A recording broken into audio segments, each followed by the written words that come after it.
नमस्कार, मैं हूं संजय शर्मा। आप देख रहे हैं 4 पीएम न्यूज नेटवर्क। हम लोग रोज राजनीति पर बात करते हैं, आज खेलों की राजनीति पर बात करेंगे। आखिर विनेश फोगाट के मामले में मैनेजमेंट की टीम क्या सो रही थी? बहुत छोटी सी टेक्निकल बात थी। सबको पता था कि अगर वजन 100 ग्राम ज्यादा हो रहा है तो अगर वो ये कह देते कि उनकी तबीयत खराब हो गई, पेट खराब हो गया, वो नहीं लड़ सकती, तो मेडल बड़े शान के साथ लेके आ जाती। वो चूक कहां हुई? और खेलों के बीच में उद्योगपतियों को, नेताओं का क्या काम?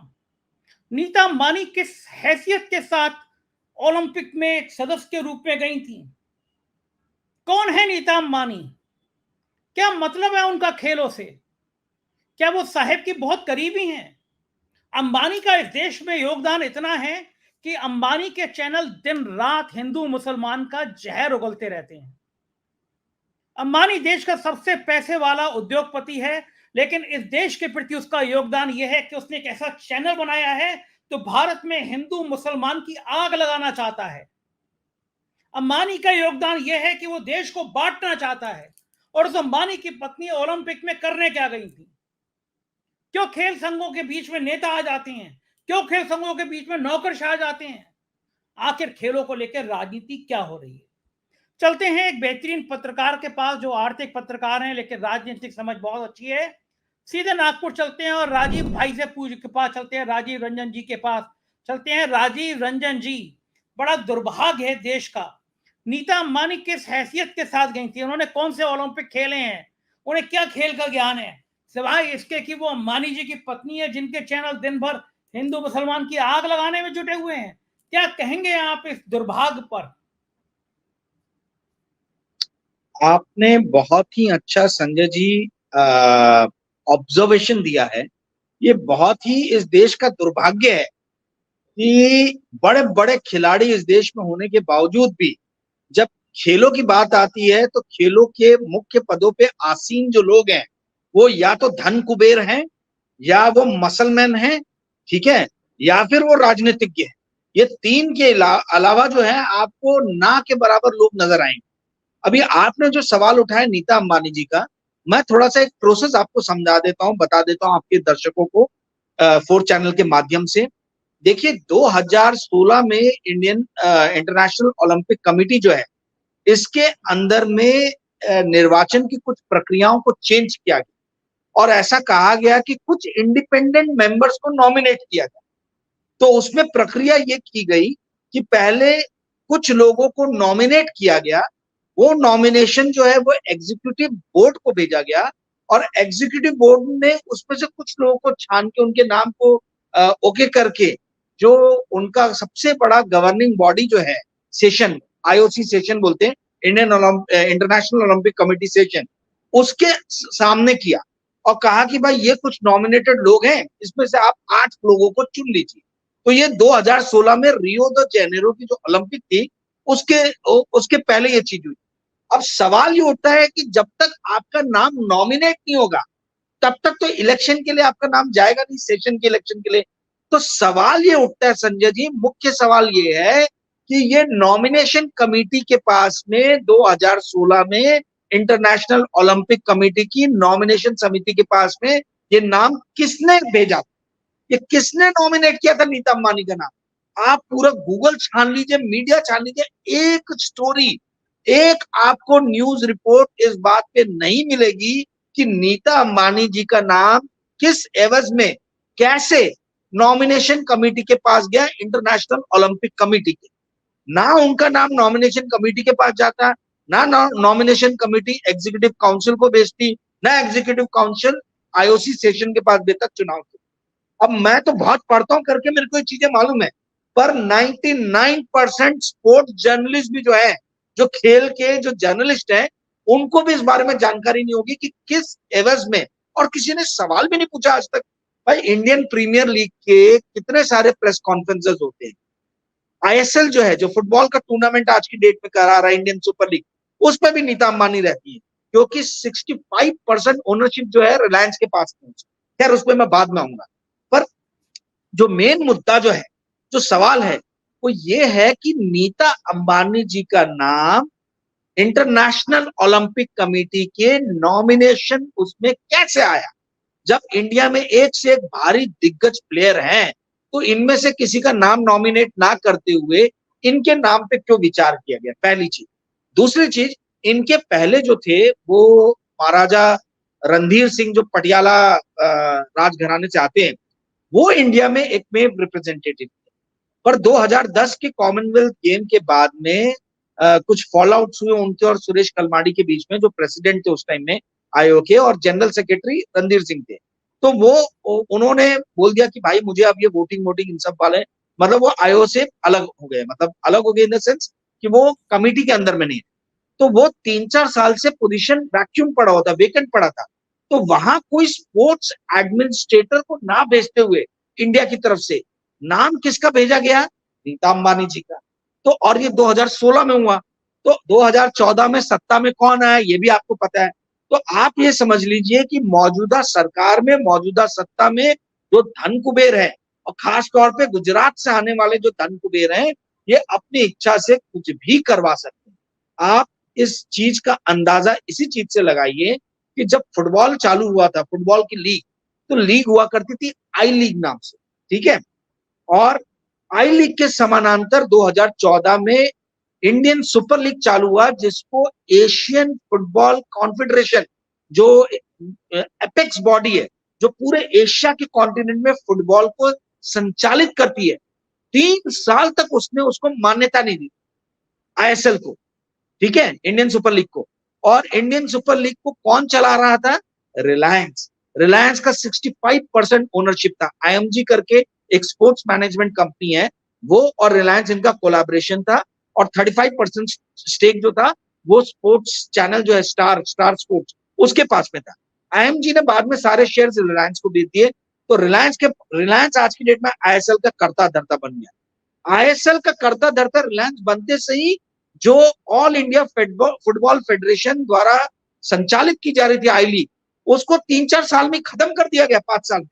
और आज की डेट में जो इंडिया की मेन लीग रह गई है वो आईएसएल है, जिसमें आपके रणबीर कपूर एक टीम ओन करते हैं, एक टीम आपके अभिषेक बच्चन ओन करते हैं, मतलब सब लोगों को, सौरव गांगुली ओन करते हैं। मतलब भारी भरकम नाम, जो फैंसी नेम्स है ना, जिन नाम पे लोग जो है मतलब वैसे ही कोई प्रश्न चिन्ह, मतलब वो कोई क्वेश्चन ही नहीं खड़ा करेंगे। ऐसे लोगों को ऐसे ऐसे मुखौटे सामने रख दो कि भाई कोई सामने आदमी आपसे सवाल ही ना पूछे कि ये कैसे हो रहा है। सलमान खान एक टीम को ओन करते हैं। तो ये जो है, अब फुटबॉल पूरा का पूरा इंडिया का रिलायंस के कैप्चर में, 65% उस लीग को ओन करता है। क्रिकेट का क्या हाल है ये सबको आपको पता ही है, ये मुझे बताने की जरूरत नहीं है कि आईपीएल की टीम जो है वो रिलायंस जो है वो मुंबई इंडियंस को ओन करता है। तो ऐसा है संजय जी कि स्पोर्ट्स की जो राजनीति है, इस स्पोर्ट्स की राजनीति में धन कुबेर जो है वो पूरी तरीके से, मतलब इसके अंदर में घुस गए। आप फुटबॉल देख लें, आप क्रिकेट देख लें, आप कबड्डी लीग देख लें, यू नेम एनी लीग, और सामने ऐसे हीरो हीरोइन और प्लेयर्स को रखेंगे, क्रिकेट प्लेयर्स को, कि भाई आप उनकी इंटीग्रिटी पे क्वेश्चन करने के पहले 10 बार सोचोगे कि मैं कैसे क्वेश्चन करूं रणबीर कपूर को, मैं कैसे क्वेश्चन करूं सलमान खान को। परंतु आईएसएल लीग से जो पैसे आ रहे हैं उसका 65% तो रिलायंस को जा रहा है। तो खैर एनीवेज, सवाल जो आपने मूल पूछा था कि नीता अंबानी ओलंपिक में कर क्या रही है, तो नीता अंबानी जी ओलंपिक में ये कर रही हैं कि she is the only and the loan representative of India. और मजे की बात यह है कि नीता अंबानी जी को इंडियन ओलंपिक एसोसिएशन इसके द्वारा निर्वाचित नहीं किया गया है। वो कभी भी आईओ में, इंडियन ओलंपिक एसोसिएशन में वो कभी भी मेंबर नहीं रही है। और आप इंडियन ओलंपिक एसोसिएशन की लिस्ट निकाल के देखोगे तो आप दंग रह जाओगे। एक से एक हैरत अंगेज, मतलब एक से एक अचीवर जो है स्पोर्ट्स प्लेयर भरे हुए हैं। पीटी उषा उसकी प्रेसिडेंट है, चेयरमैन है, सबसे सर्वोच्च शिखर पे वही बैठी हुई है। गगन नारंग सरी के प्लेयर है, आपका शरद कमल टेबल टेनिस के प्लेयर हैं, आपका योगेश्वर दत्त जिन्होंने ब्रॉन्ज मेडल जीता था लंदन ओलंपिक्स में 2012 में, वो उसके मेंबर है। डोला बनर्जी जो आर्चरी वाली है, 16 गोल्ड मेडल अलग अलग इंटरनेशनल इवेंट्स में आर्चरी के इवेंट्स में उन्होंने 16 गोल्ड मेडल जीते हैं, वो उसकी मेंबर है। और तो और मैरी कॉम सरीके मतलब एथलीट जो है, मैरी कॉम उसकी मेंबर है। तो मेरे को तो मतलब जान के ताज्जुब हो रहा है कि भाई Gagan Narang bronze medalist London 2012 Olympics का, Yogeshwar Dutt bronze medalist London Olympics 2012 का, और सबसे बड़ी बात मैरी कॉम जैसा एथलीट अगर इंडियन ओलंपिक एसोसिएशन की कार्यकारिणी में है, मेन कमिटी में है, तो इनमें से क्यों नहीं कोई इंडिया को रिप्रेजेंट कर रहा है इंटरनेशनल ओलंपिक कमेटी में? ये मेरा सवाल है। इस पे मेरे को एक स्टोरी कहीं भी किसी भी अखबार या कहीं भी चैनल में, मैंने आज यूट्यूब में देखा, मुझे कहीं नहीं मिली। भारत के जितने भी स्पोर्ट जर्नलिस्ट है, एक की भी हैसियत नहीं है, एक की भी हैसियत नहीं है कि वो सवाल उठा दे कि नीता अंबानी जी कैसे पहुंची आईओसी में। भाई नीता अंबानी जी का क्लेम टू फेम क्या है? ना तो वो कुछ खेलती हैं, ना उनके पति कुछ खेलते हैं, ना उनके बच्चे कुछ खेलते हैं। मतलब उनका क्लेम टू फेम क्या है? वो क्या, वो किस कारणों से, किस कारणवश वो आईओसी में भारत का प्रतिनिधित्व कर रही है, ये मेरे समझ में नहीं आ रहा। और इसके ऊपर में एक आर्टिकल आपको किसी भी इंग्लिश या हिंदी न्यूज़पेपर में या किसी भी इंग्लिश और हिंदी टीवी स्टूडियो में, टीवी चैनल्स में कुछ कहीं नजर नहीं आएगा। ये बहुत ही दुर्भाग्यपूर्ण बात है। और आपके आगे के सवाल में मैं बताऊंगा कि और कितनी दुर्दशा है भारत के अलग अलग ओलंपिक खेल संस्थानों। राजीव जी, आप कह रहे हैं कि इनका योगदान क्या है खेलों में। मैंने पंचशील की कहानियों में कहानी पढ़ी थी, एक राजा था, उसका खेलने का शक्ल ये था कि वो एक बस्ती में आग लगवाता था, तो बस्ती में आग में चीखते चिल्लाते जलते मरते लोगों को देखकर उसको संतोष होता था। तो आपको नहीं लग रहा कि ये इतने बड़े अंबानी जी हैं, इनका भी खेल कुछ ऐसा है? अगर आपको यकीन नहीं हो रहा तो नेटवर्क 18 उठा के देख लीजिए। इस राजा का भी खेल यही है कि हमारे एंकर इतनी जोर जोर से हिंदू मुसलमान की बातें करें कि एक तबके में उत्तेजना पैदा हो, एक तबके में हिंसा पैदा हो, आग लगाने वाली खबरें पैदा हो। तो इस राजा का शक्ल भी आपको ऐसा नहीं लगता? आप पूरी दुनिया को अपने बेटे की शादी में डांस करा सकते हैं, नाच नचा सकते हैं, विनेश फोगाट के मेडल की बात नहीं कर सकते, लड़ नहीं सकते। राजा का शक्ल क्या बस्तियां जलाने में है? राजा का शक्ल देश के खिलाड़ियों के लिए नहीं है, रानी का शक्ल क्या देश के खिलाड़ियों के लिए नहीं है? आपने बहुत ही मार्मिक चित्रण किया है कि भाई आप एक चीज को समझिए संजय, जो 2014 के बाद से इस देश में सबसे बड़ा स्कैंडल हुआ है, स्कैंडल वो ये हुआ है कि एक एक नहीं, इनफैक्ट दो बड़े गुजरात के ग्रुप जो है उनके हाथ में पूरा देश चला गया। आज आप मुकेश अंबानी जी को देखिए, मुकेश अंबानी जी इंडिया का सबसे बड़ा पेट्रोलियम जो है रिफाइनरी वो ओन करते हैं। मुकेश अंबानी जी जो इंडिया का सबसे बड़ा मीडिया का नेटवर्क है वो ओन करते हैं। मुकेश अंबानी जी जो है इंडिया का सबसे बड़ा जो रिटेल आउटलेट है उसको ओन करते हैं। मुकेश अंबानी जी इंडिया का जो सबसे बड़ा खेल को नियंत्रण करने वाला जो संस्थान है उसको ओन करते हैं, वो उनकी कंपनी है। ठीक है, रिलायंस फाउंडेशन के माध्यम से मैंने जैसे आईपीएल आईएसएल ये सब आपको बताए। ठीक है, मुकेश अंबानी जी रिटेल में आ गए हैं। मुकेश अंबानी जी और सबसे बड़ी चीज, मेरे और आपके लाइफ को नियंत्रण करने वाला मोबाइल टेलीफोन टेलीकम्युनिकेशन में इंडिया के सबसे बड़े प्लेयर हो गए। तो भाई रिटेल में सबसे बड़े प्लेयर, टेलीकम्युनिकेशन में सबसे बड़े प्लेयर, रिफाइनरी में सबसे बड़े प्लेयर, मीडिया में सबसे बड़े प्लेयर, स्पोर्ट्स में सबसे बड़े प्लेयर, और अभी थोड़े दिनों में, आने वाले दिनों में ऐसा पता चल रहा है कि वो जियो फाइनेंशियल सर्विसेज के तहत वो फाइनेंशियल सर्विसेज में भी इंडिया के सबसे बड़े प्लेयर हो जाएंगे। तो भैया पूरा देश मुकेश अंबानी चलाएंगे तो बाकी इतने सारे इंडस्ट्रियलिस्ट, इतने सारे ब्यूरोक्रेट, इतने सारे नेताओं की जरूरत क्या है? ये ओलिगोपोलिस्टिक मॉडल वाले कंट्री में हम रह रहे हैं। यहाँ पे एक या दो जो है औद्योगिक घराने जो हैं, ये पूरी मतलब इन्होंने पूरी हर चीज पे कब्जा कर लिया है। और जो बार बार लोग बोलते हैं अपोजिशन आ जाएगी सत्ता में, अरे अपोजिशन सत्ता में आ भी जाएगी तो क्या कर लेगी? इस सरकार ने मुकेश अंबानी को अपने पैर इतने तेजी से फैलाने दिए कि लोगों की गर्दन, हर व्यक्ति की गर्दन जो है मुकेश अंबानी के हाथ में। टेलीकम्युनिकेशन के रेट बढ़ा देते हैं तो लोग बिलखने चिल्लाने लग जाते हैं। मीडिया के अंदर में एक पत्रकार की हैसियत और औकात नहीं है कि मुकेश अंबानी जैसे, जो मैंने भी नीता अंबानी के बारे में बताया, मुझे बताने की जरूरत नहीं थी। ये खुलासा तो किसी स्पोर्ट्स जर्नलिस्ट को करना चाहिए था। क्यों नहीं आज तक कभी किसी स्पोर्ट्स जर्नलिस्ट ने इस चीज पे प्रश्न चिन्ह लगाया कि नीता अंबानी जी क्यों भारत की आईओसी में लोन रिप्रेजेंटेटिव है? कोई स्पोर्ट्स स्टार क्यों नहीं है? कोई स्पोर्ट्स पर्सन क्यों नहीं है? इनका नाम किसने नॉमिनेट किया? नॉमिनेशन कमेटी के पास कैसे गया इनका नाम? तो ये सारे सवाल जो हैं मुकेश अंबानी जी ने ऐसा हर तरफ से जकड़ लिया भारत के हर अलग अलग संस्थानों को, हर अलग अलग बिजनेस को, कि चाहे कोई भी आ जाए, बहुत ही ज्यादा ग्रिट या डिटर्मिनेशन वाला यदि कोई पॉलिटिकल लीडर आया तभी जाके इस देश को इससे जो है गिरफ्त मिलेगी। आप यदि आपके दर्शक यदि फाइनेंशियल इस पे न्यूज के ऊपर में और फाइनेंशियल हिस्ट्री में यदि उनका थोड़ा भी इंटरेस्ट है तो रॉबर्ट बैरन हुआ करते थे अमेरिका में, ठीक है? मतलब ये आप देख लिए वहां पे कार्नेगी थे, वहां पे फोर्ड थे, मतलब 3-4 ही मॉर्गन थे, ठीक है?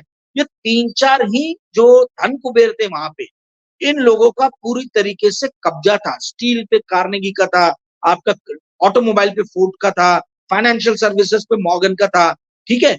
इनसे अमेरिका की जनता इतनी त्रस्त होगी। और एक ऑथर थी, जहां तक मुझे नाम याद आ रहा है उनका, ईडा टार्बेल नाम था उनका। उन्होंने एक किताब लिखी, सिर्फ एक किताब, वो जर्नलिस्ट थी, पत्रकार थी।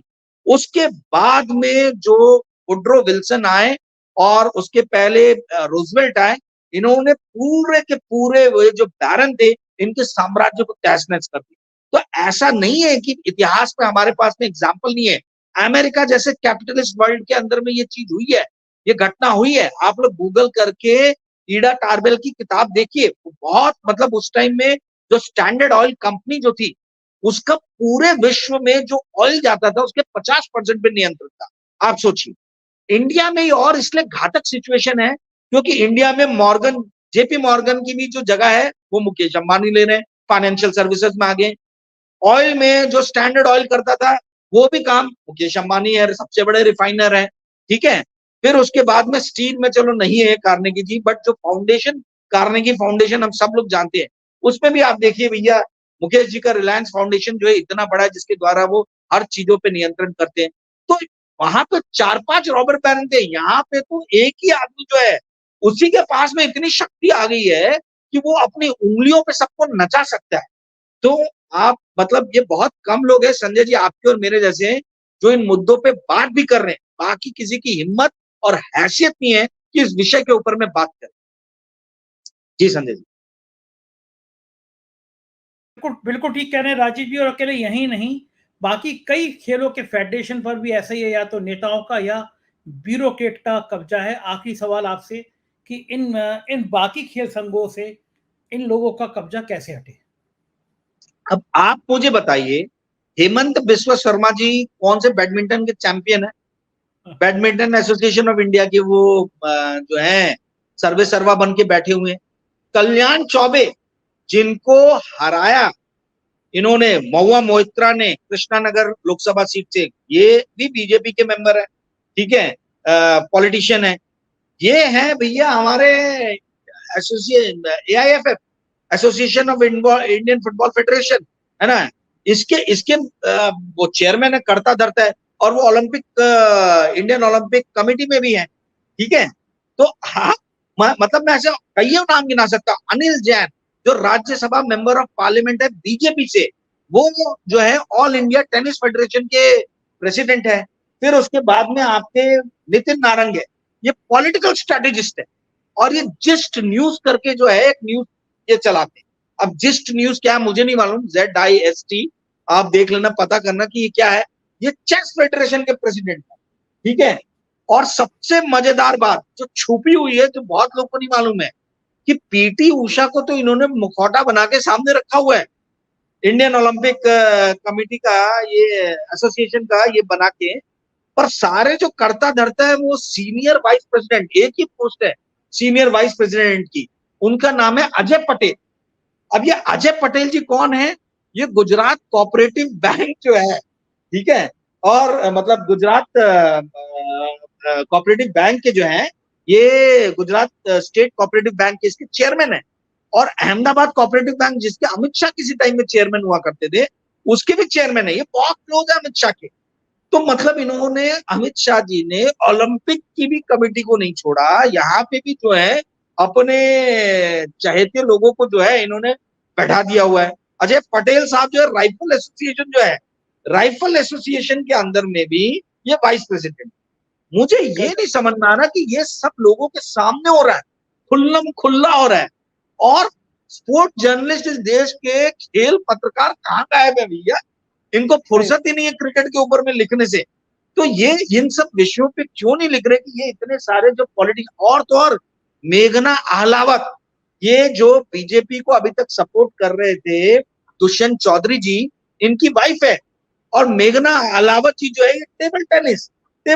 ये मुझे नहीं मालूम कि टेबल टेनिस की कभी बहुत बड़ी प्लेयर रही होंगी, तो मुझे नहीं मालूम, पर ये टेबल टेनिस एसोसिएशन की चेयरमैन है।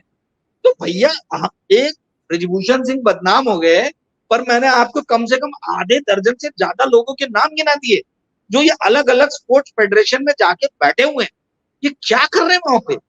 ये भारत के स्पोर्ट्स को कौन सा ऐसा बड़ा योगदान दे रहे हैं लोग कि हम लोग 10-20 गोल्ड मेडल जीत के लेके आ रहे हैं? भाई यहाँ तो एक गोल्ड मेडल के भी हमको लाले पड़ गए, एक गोल्ड मेडल भी हमको नहीं मिल रहा है। तो खेल पत्रकारों से मेरा अनुरोध है हाथ जोड़ के, यदि मेरे जैसा आर्थिक और राजनीतिक पत्रकार इन मुद्दों को उठा सकता है, तो भैया कृपया करके आप लोग इस चीज को लिखिए। और मेरा ऐसा मानना है संजय जी कि ये 4 PM के एपिसोड को ज्यादा से ज्यादा लोगों को फॉरवर्ड। जी थैंक्स। बात है राजीव जी। अंधेर नगरी चौपट राजा, टका सिर भाजी टका सिर खाजा। बहुत बहुत शुक्रिया, आपने इतनी सारी जानकारी दी, आभार। ये थे राजीव रंजन जी, गिना रहे थे कि नीता अंबानी का इस देश के इतिहास में, इस देश की आने वाली पीढ़ियों के इतिहास में, खेलों के इतिहास में कितना बड़ा योगदान है। हमारे प्रधानमंत्री जी कुछ कर पाए नहीं कर पाए, लेकिन इस तरह अंबानी जैसे लोगों को जरूर आगे बढ़ाते हैं जो देश में आग लगाने के लिए हर समय तत्पर रहते हैं। आपको कैसी लगी बातचीत, ये पूछने से पहले एक शुभ सूचना मैं आपको देना चाहता हूँ। 4 PM म्यूजिक लॉन्च हो गया है, गाना 4 PM म्यूजिक चैनल पर, जिसका लोगो आप देख रहे हैं उस पर आ गया है। मैं आपकी प्रतिक्रिया जानना चाहता हूं। बहुत मन से बनाया है, महाराष्ट्र के अलग अलग जगह से हमारी टीम ने इसको शूट किया है, हमारे सिंगर ने गाना गाया है, हमारे डायरेक्टर ने बहुत बढ़िया शूट किया है। पहला गाना है, आप जरूर बताइएगा, अपने सब दोस्तों को ये गाना जरूर भेजिएगा। एक बहुत अच्छी पहल है और बहुत विस्तार वाली पहल है। तो कम से कम वंदे मातरम बहुत बढ़िया और भारत महान बहुत बढ़िया। तो वंदे मातरम हमारा पहला गाना, इसको जरूर देखिएगा और बताइएगा जरूर कैसा लगा। बहुत बहुत शुक्रिया, थैंक यू।